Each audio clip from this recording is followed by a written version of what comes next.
She is doing it. Okay, so we're reporting in progress. Today, we're going to try to talk a little bit about and try to understand, after many years of trying to help other people, help ourselves, we usually try to start out helping ourselves and ultimately helping other people. What we have discovered is what I call, and that was what I had tried to screen share. Where did that go before again? Give it a quick screen share here. There you go. This is the screen share. What I call the mind-emotion gap. In short words, I'll leave this up so while I discuss it. I don't know if when I'm screen sharing, the people are seeing me also, Ginat, or they're just seeing the screen? They see you. I don't know if we me. see each other. Mm-hmm. But they see that what's on the screen now, the mind-emotion gap, the chart? Okay. Yes. So the idea is that a person, as they develop from the time that they're born, they are exposed to different things that will create this gap. There was a good book written years ago. It was called Women Are from Venus and Men Are from Mars. We know that the two sides in this world, both masculinity and femininity, speak a different language. They're different beings, and they have a different type of communique and way of speaking, talking, communicating, experiencing different.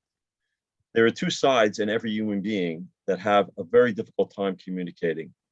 And what I have discovered, and many people in this kind of field have discovered, is the problem of the communication between the mind and what we would call the heart or the emotion. The language of the heart is one set of language, and the language of the mind is a different set of language. It's different language.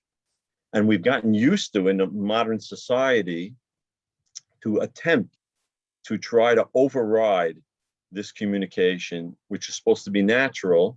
And we will give some examples of how it's natural when the child is born, and how along the way it goes a little haywire. That's why, because I myself personally, together with my wife, thank God, we've raised 8 children. We have how many grandchildren? 17, 18 grandchildren. We have a lot of grandchildren. I had to get blamed afterwards for not knowing the exact number.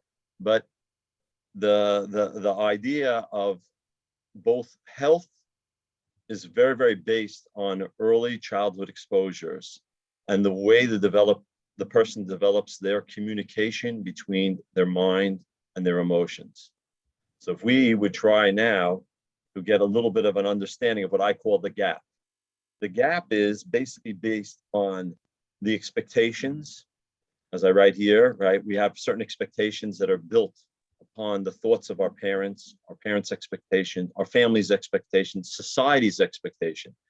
In the religious world, in all religions, there's even a higher level to a certain amount of expectation.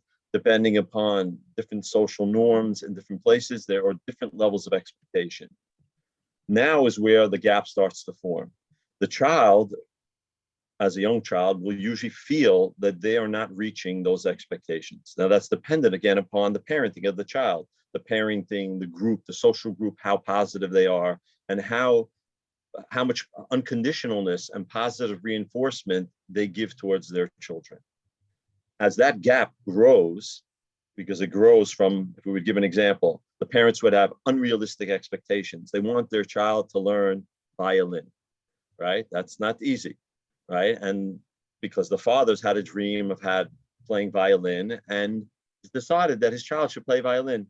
And he set this unrealistic expectation in a very short period of time, and the child just doesn't feel that he can do it. If the parents don't know the proper mechanisms of parenting and how to either lower the expectation or raise the child's self-esteem, a gap starts to form within that person's being. That gap, what I call it the mind-emotion gap, will, after a period of time, and that's what in the world that me and my wife treat people, find that many, many people are suffering from that gap. In what ways do they suffer? Because the gap between what we are expected and what we think we need to be and what we truly feel about our personal selves, that gap needs to be filled with something. If the person can't fill it by either raising their own self-love, their self-esteem, or by lowering the level of expectation, the person is surrounded or is enveloped in a constant feeling of lacking, a constant feeling of that I'm missing out, a constant feeling of that I myself are not fulfilling what I'm supposed to be doing, that I'm not fulfilling the expectations. I've had many clients of all different ages. It blows my mind every single time. People that are in their 50s, 60s, 70s, 80s, and they still feel that they have not fulfilled the expectations of their parents. The parents are many years have passed on. They're not in this world right now. They don't see them. They may not even bother to look at their pictures, but they have it deep-seated in themselves, a feeling of that I have not fulfilled the expectations of my parents. How do you fill that feeling? What do you fill it with? So many people, the simple way of filling it is fill it with the items of life, the things of life, life itself. And when most people are young, they're able to somewhat fill that expectation, that gap, with pursuit of life, marriage, children, a woman growing a lot of children, or she has a career, a man with his career dealing with his children. Many pursuits that the person is pursuing fills that feeling. But many people, as they reach the ages 40, 50, 60, 70, and now life starts to slow down, the expectations and the constant flow of all the things that they do in business and life, their children move on, they're already grown up, they're married, their career even slows down, they all of a sudden find that there is something lacking in their life. And this is where one of the people I was first exposed to this idea to some level was Dr. Sarno. The last time that I spoke 2 years ago, I think it was, over 2 years ago, was this concept of what he called distraction syndrome. Is that because the brain feels the pain of a person has tremendous amount of pain. If they feel that they're emotionally, in their emotional side, not doing enough, they have tremendous letdowns in life, things, expectations that weren't fulfilled personally of others and of themselves. They will, the mind, the subconscious will find a way for the person to fill that gap with something. In Sarno's world, in Dr. Sarno's world, passed away not that long ago, a year and a half ago, at the age of 94, very successful doctor who helped a tremendous amount of people worthy of reading his books, right? Healing Back Pain, The Divided Mind. He very much proved through thousands and thousands of patients that what was causing their back pain, shoulder pain, carpal tunnel syndrome, knee pain, migraine headaches, fibromyalgia, all of these things were being caused by what he called the distraction of the subconscious. The subconscious has got to keep the person distracted because else they're going to face up to some very, very hurtful, emotional letdowns in life. In his words, it was many times anger, deep-seated anger or rage that they had. And in my world, I see it as generally the pursuers, because that's the type A personality, who is the person who's always charging forward and needs to do, or the sensitive person who's always trying to satisfy everybody around them. Those attempted satisfiers that are always going to make everybody happy, deep down, they have a certain feeling that needs to be suppressed, feelings that need to be suppressed. Now, what will replace that? In his world, it was mostly the body, the mind will manufacture pain. The mind has the ability to manufacture pain. He found the particular mechanism through the body cutting back a slight amount of oxygen to any tissue or any parts of the body, and then the person experiences pain. If you go to this world of psychology, the world that I'm also involved in dealing with troubled youth, you find the world of addictions, that young people get involved many times in addictions. And then the addictions fill this gap, this feeling of that they were never given enough warmth, love, feeling that they ever did enough. I had one of my people that worked with me, a young man who was from the army, the Israeli army. And he's what they call a Chayal Boded, which is an army soldier that doesn't have connection to his family. Why doesn't he have connection to his family? Because he is in a certain sense distant, estranged from his family. He has no connection to them, but yet he has physically a family here in Israel. And he worked for me for just a few days. And in the particular field that I was working in, I complimented him tremendously because I really saw he was doing good work. And one day, right after I gave him a really meaningful compliment, just tears started running down his eyes. I mean, this is a 21-year-old hardened soldier, and tears running down his eyes. And he hugged me and he said, I never received in my life an earnest compliment like you just gave me. A person like that, there is a necessity for their subconscious to distract them from that hurt. So what will they do? They will either develop, unfortunately, chronic pain or some form of chronic illness. This is not usually acute pain or acute illness. Person falls down and hurts their leg, twists their ankle. That's not this. It's people that suffer from chronic pain, chronic back pain, chronic illnesses. Any form of chronic illness can eventually be attributed to this. And you can track it down most of the time once you start to find the emotional trigger that is the cause of it. The other one, as we just said, is addictions. There's addictions to the physical addictions that we know of: drugs, gambling, whiskey, any form. The most common addiction is food, right? We see the amount of people in the world that are addicted to food. And that's why anybody is challenged to try to eat macrobiotic or any form of diet. It's a major challenge because we find food as a way out, both emotionally. We're emotionally attached to the food. We're not eating the food just to supply us with energy. We're not the cow in the pasture or the horse out on the farm.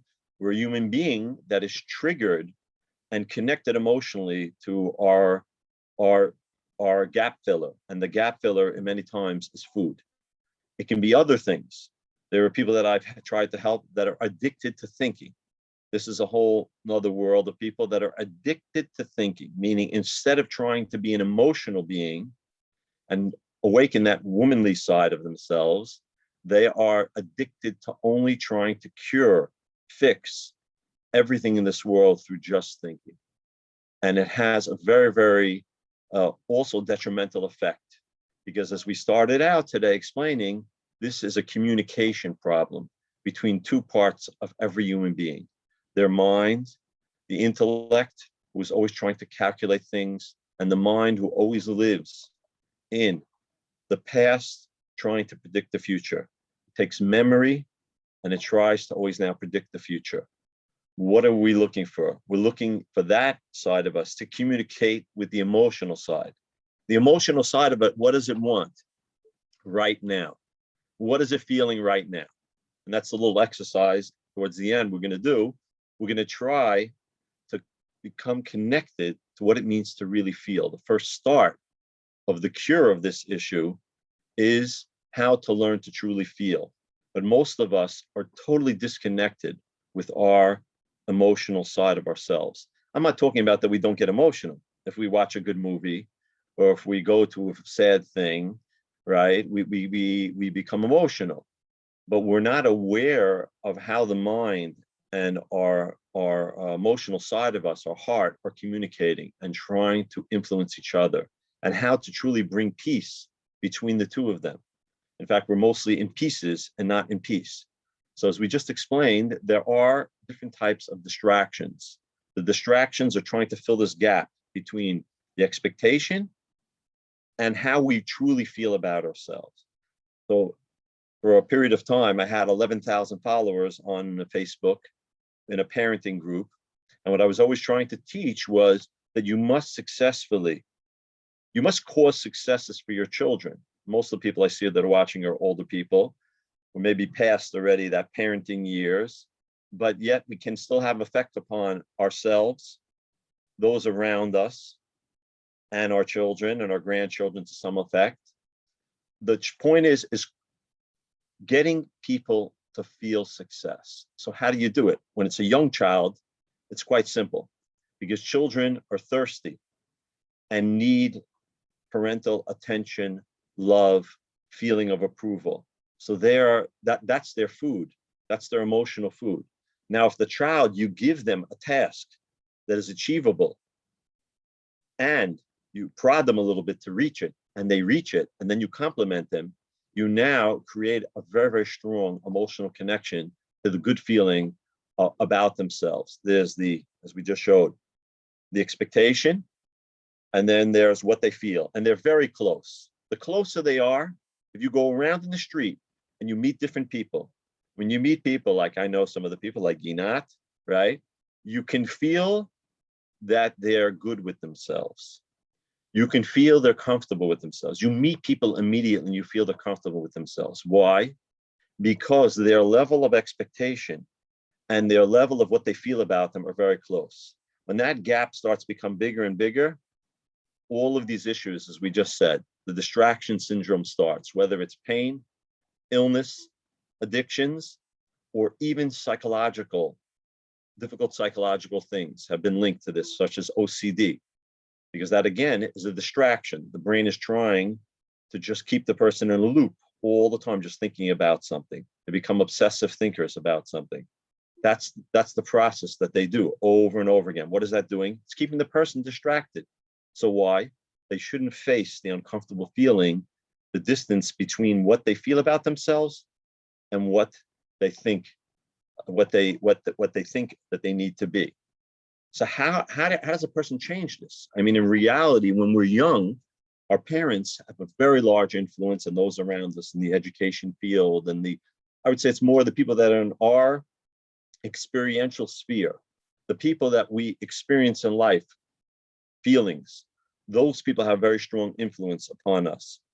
But once we're grown, how do we do it? How do we now get this disconnect between what we think we need to be and what we feel we are?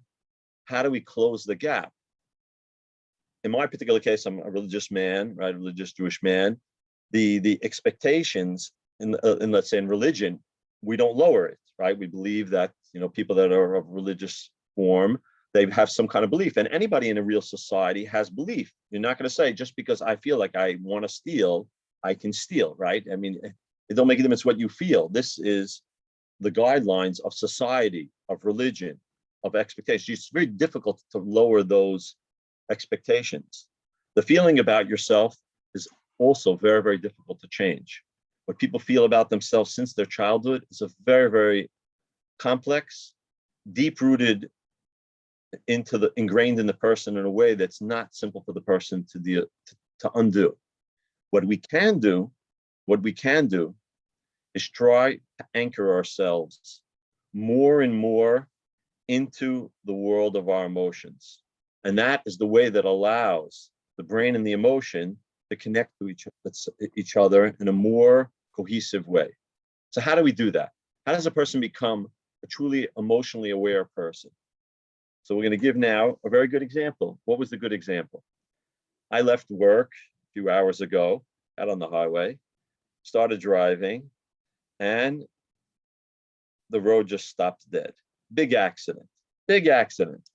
And I turn on the Waze, right, my GPS, and I say, my God, this is going to be like by the wire. I'm going to show up at home to speak very, very close to the time, and I'll be lucky if I make it in time.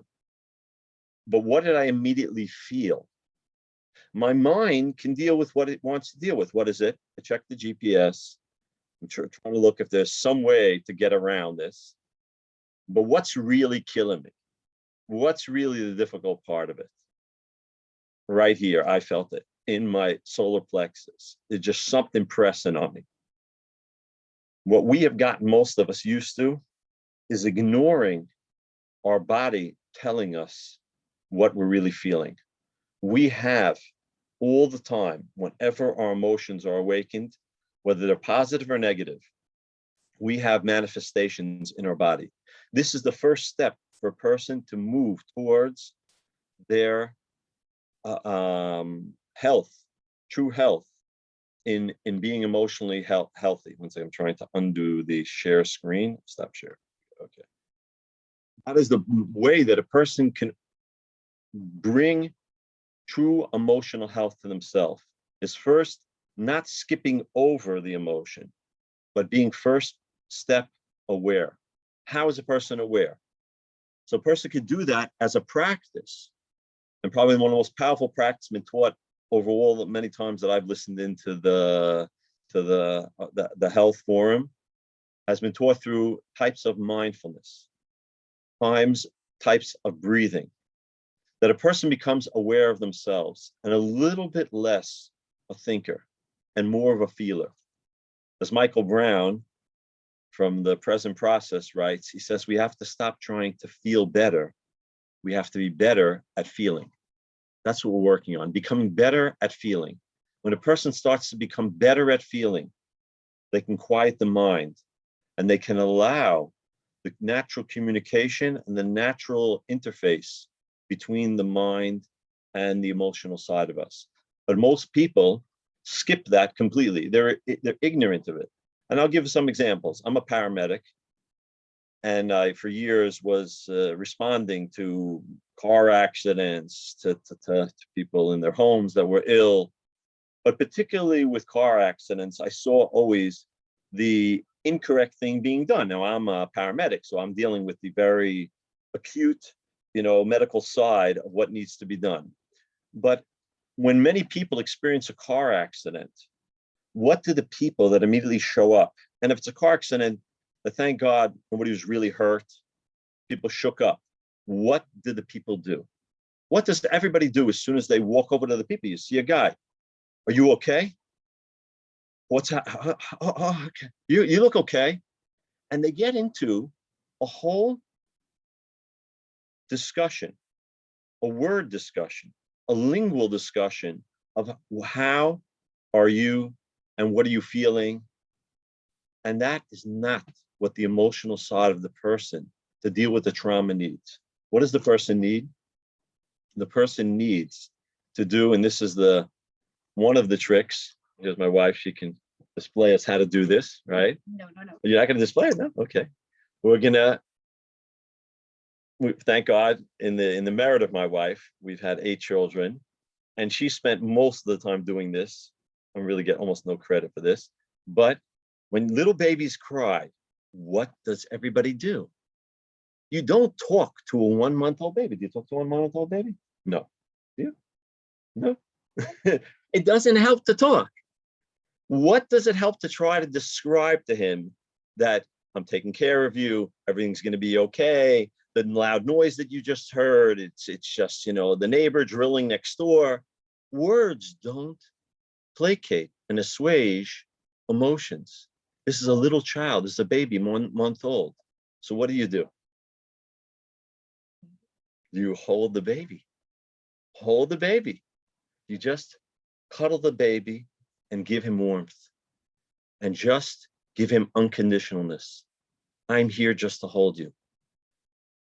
A week and a half ago, 2 weeks ago, we were unfortunately at the Levaya. We were with Ginat, and her husband was a very, very special person, had a lot of influence on a lot of the people in this group, on me personally and my wife. One of the people that you saw what a living person is, a person full of life. But when I talked there shortly after the funeral, and I said, when you come to the mourner's home, the thing is not to talk. It's to just be there with the people. Today it's called holding space. You're there just to hold the people. That's what you're trying to do. When our emotions, I was in the car, and I'm going back to the car, and I'm looking at my watch, oh my God. And the GPS keeps adding on. Another 5-minute delay, another 5-minute delay. And I'm looking at I'm saying, oh my God, I can't believe this. This is months, and I'm not going to make it on time. What am I going to do? You know what I'm going to do? I'm going to hold my emotions, and I'm going to love them unconditionally, because my brain is not going to get me out of this problem. I gave the brain a few minutes to make his try. He examined the GPS. He looked at alternative routes. There's no alternative routes. I was stuck on this toll highway that there's just no way. I know that the problem are the cops. I know it's the police. The police are creating the traffic, right? They're up ahead. And instead of moving along the cars, they're sitting there and examining this tiny little accident, and instead of moving the car to the side. So my brain's got all the ideas. but I feel like I'm about to explode. So what can I do? Talk to myself? It doesn't help. Talking, this side of us doesn't help this side of us, the heart, the emotion. What helps it is just to hold it. Nobody ever died from emotions. Emotions just need to be held like that little baby, that 1-month-old baby. What do? You hold him, give him warmth, you give him comfort, and you're unconditional with him because you know that it will only take a little bit of time and it will pass. That is one of the secrets to true emotional wellness. And as most people are challenged with this gap, I call it the gap again, between their expectations of themselves and what they feel about themselves, they need to calm the emotional side of themselves. And one of the ways is first becoming aware of where the emotion manifests themselves. So now we'll do a little exercise for anybody that's interested in doing it. I want everybody, whoever's interested, they can do it if they want. If they don't want, they don't have to. They can envision, if they want, together with me, that feeling right now. We're in the car. You're all here. You're supposed to be speaking. You're expected to be speaking. Now, Ginat's not overly demanding, but it's going to be a big letdown if I don't show up. And what's going to happen? And you're in the car now, right now, if you close your eyes and you just see it, you got this meeting you got to get to. It's just not happening. Each one of you, you have a place that you will feel it in your body. If you close your eyes, you try to imagine the scenario, you're going to feel it somewhere in your body. Somewhere that emotional uncomfortableness of that I'm going to let people down. I'm going to look like a jerk.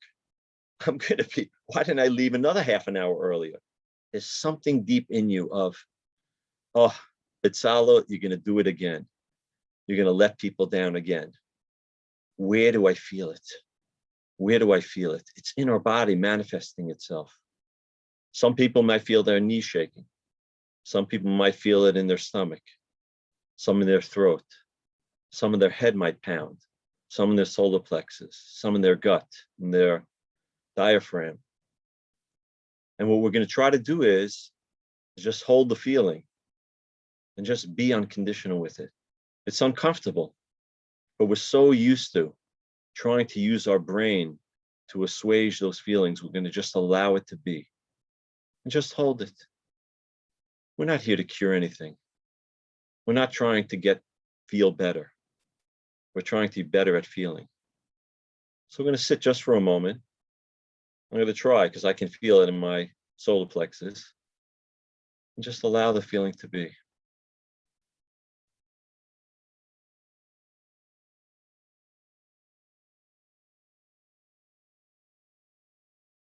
And I try a lot of times to envision myself. I'm not a mother. I try to envision a mother holding us, embracing us unconditionally, that little baby.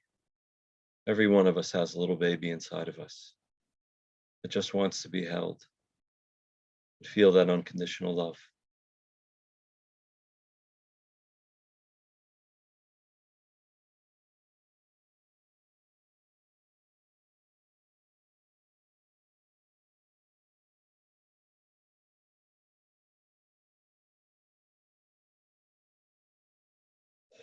This is a practice that many people have been able to get over OCD, depression, many levels of what modern science calls psychological issues.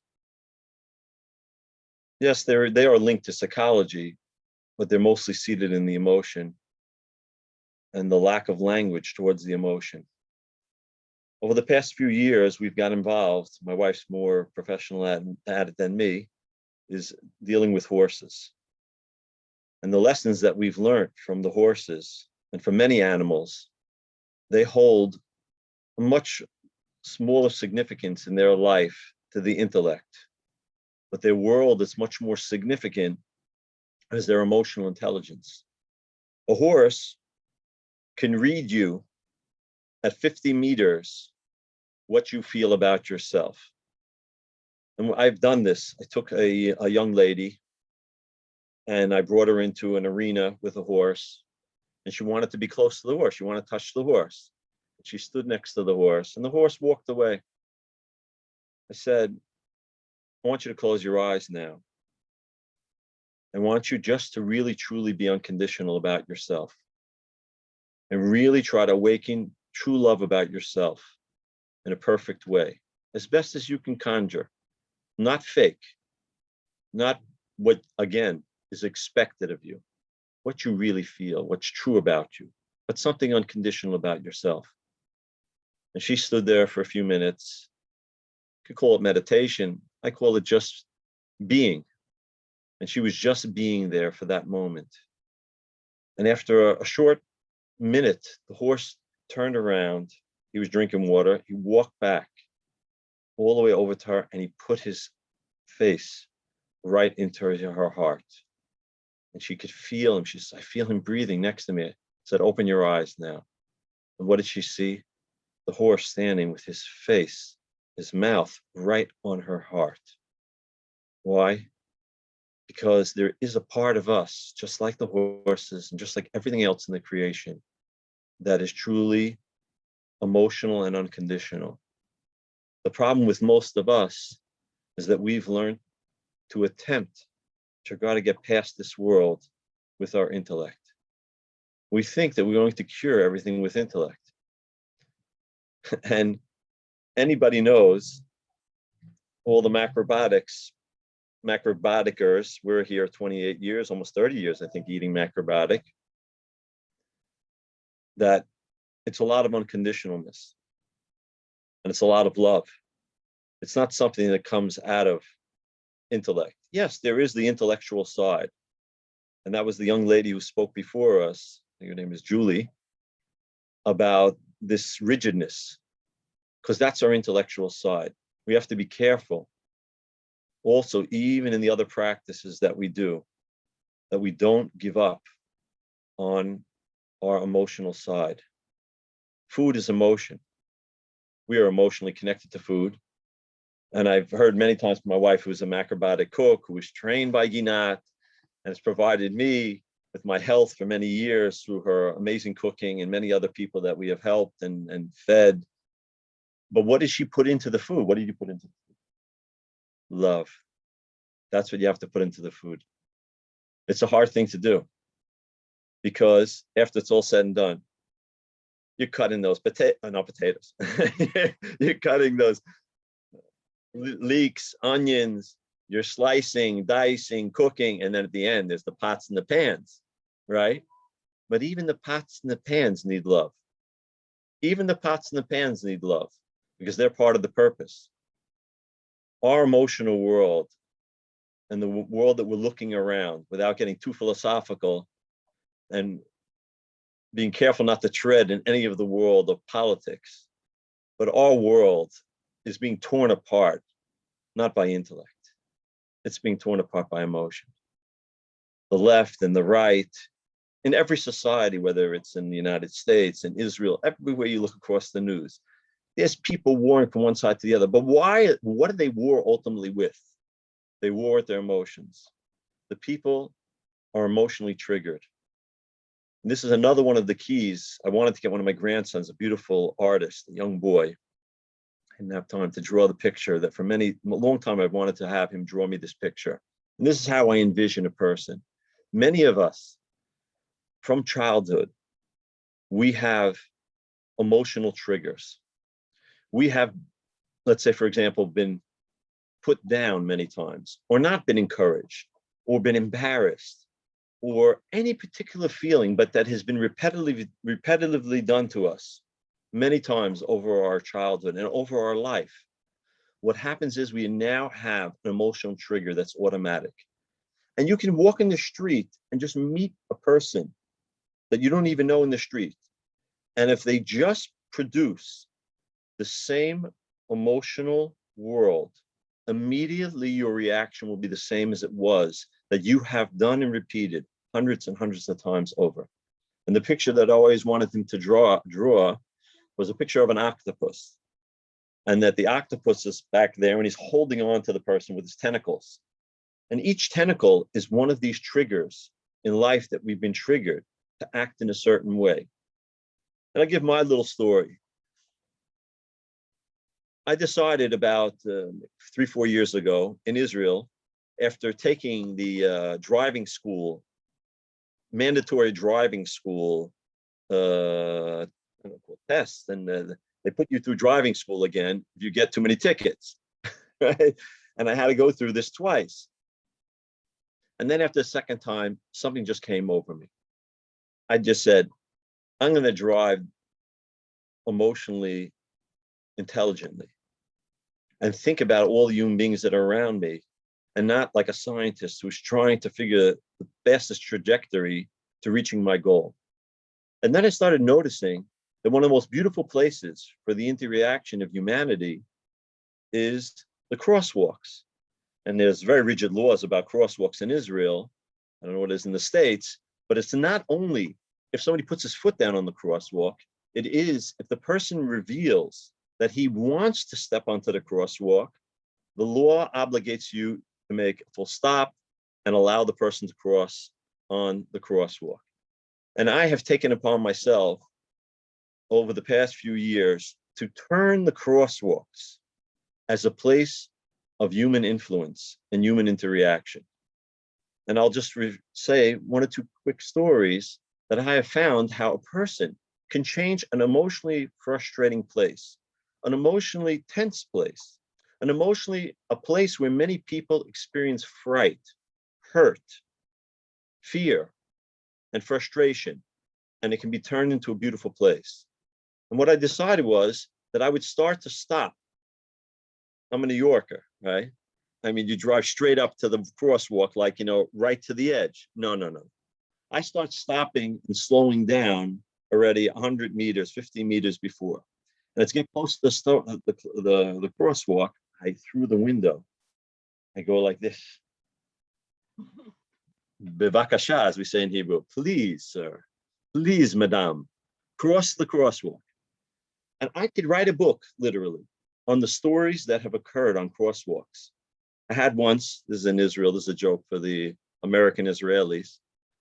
I once went like this, and a lady crossed and she kept turning and looking into the window at me and looking into the window at me and smiling and smiling.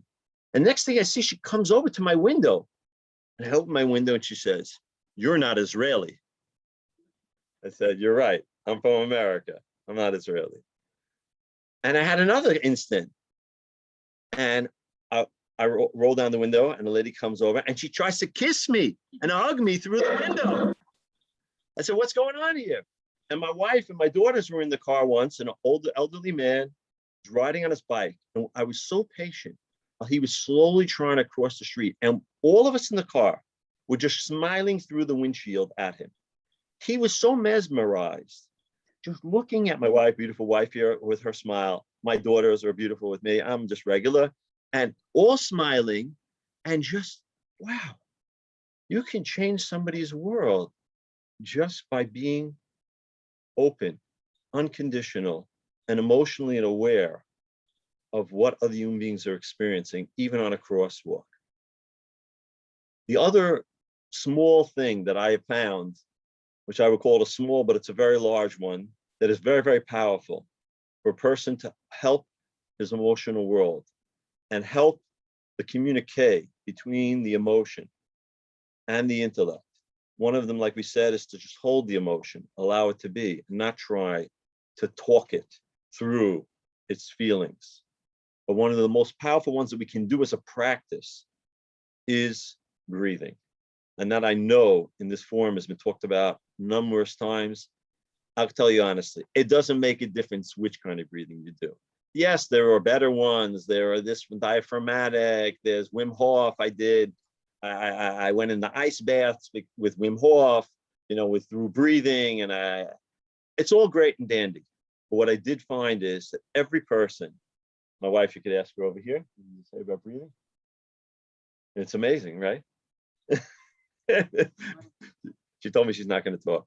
Okay, the breathing is very, very powerful. A person has to make a commitment to some form of breathing exercise.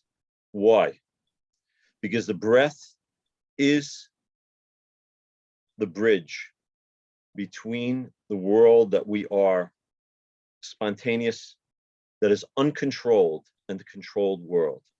We breathe even if you get knocked out. I mean, I'm a paramedic. I've responded to people that were unconscious, but thank God they were breathing. And our breath works when we're sleeping and different levels of consciousness. And we also can breathe very consciously. We can hold our breath. We can quicken our breath. We can slow our breath. We can have deeper breathing. We can breathe.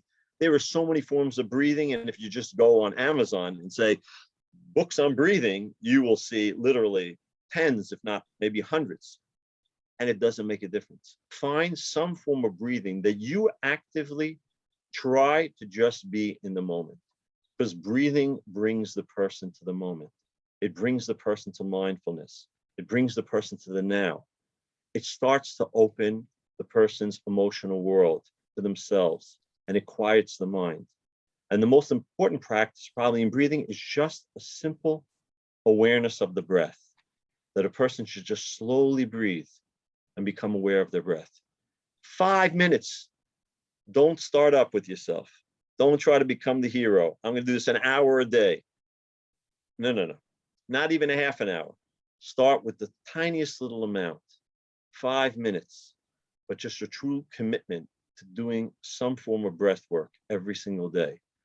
That is one of the most healing things to heal the gap, as we started out, between the emotional world and the intelligent, between the intellect, who is always trying to predict the future through the past, and the emotion, who is living in the now.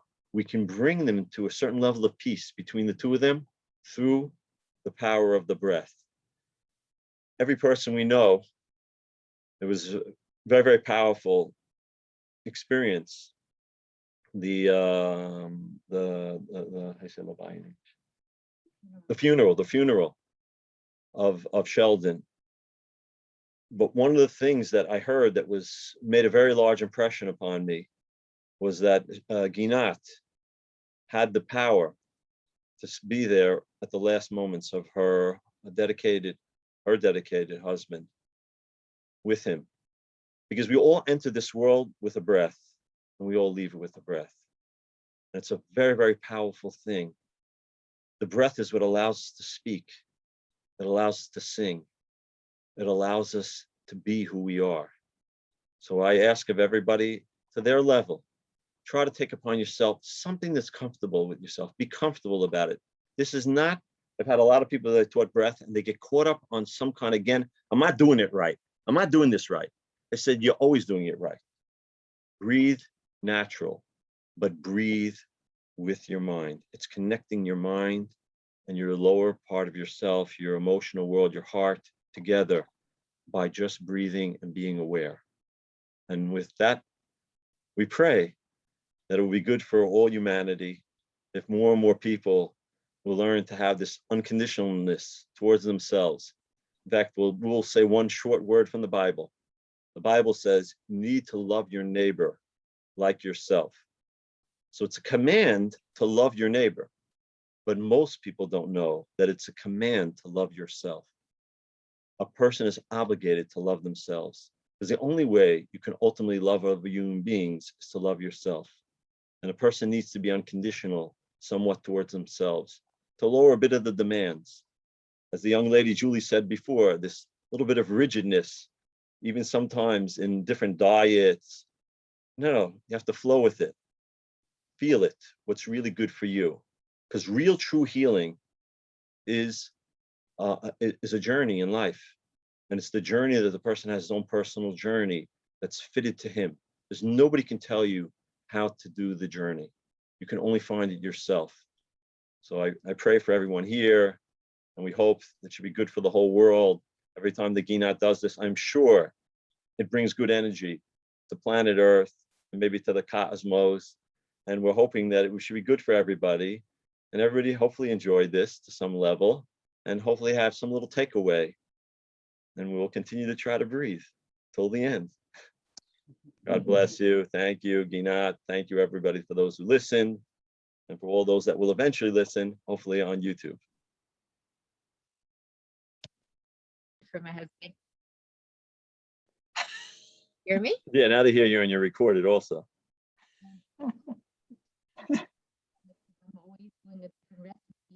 Now we don't hear you. No, I just Being macrobiotic, I've been cooking for 25 years, macrobiotics, and I feel that every time I make something, it always tastes a little bit different. It never tastes exactly the same. So most probably I'm using a different spice, or have a different energy. And I love doing it, even though it's really not simple. But I see that my husband healed and my family healed. And just a lot of positive things happened from the eating healthy. Bitzalel wakes up earlier. For years, it was hard for him to wake up in the morning. And he wakes up earlier for already 25 years. I think he can concentrate better when he's studying the Talmud or he's writing. He writes now, so it's easier for him to concentrate. Do you mind if I say a few more things? You can say as much as you want. But 25 years ago, the body odor was totally different than now. He had a whittle toe. Is that a whittle toe? His toenail on his toe was like a piece of wood. And after a few years of eating macrobiotic, it went away. A lot of anger went away. Like a person who was like angry and would scream a lot, he screams much less. Nothing compared to how he used to scream. I hope I'm not embarrassing him. Okay. But so it was worth cooking all these years, right? And when my son-in-laws come and they taste my sourdough on Friday night, they love it, and all the kids love it. And definitely, we look a little bit younger than we are. And it's because we've been eating healthy. I'm not totally macrobiotic, but for breakfast I am. And that's it. And I'm still trying every day. I say, sometimes I really do it. And then just a few hours later, I'm singing in the kitchen because I'm in such a good mood because I'm eating healthy. So it's definitely worth it. And as Ginat taught us, the world would definitely be different if everyone was eating healthy.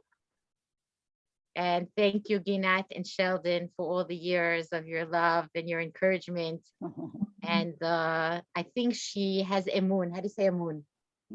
She believes in everybody that she meets. She really believes that everyone can do it. And you get that, you feel that from her, and that gives you the power and the energy to go on. So thank you very much, Ginat. My goodness. Okay, for a lady who says she's not going to speak, she said a lot. Thank you.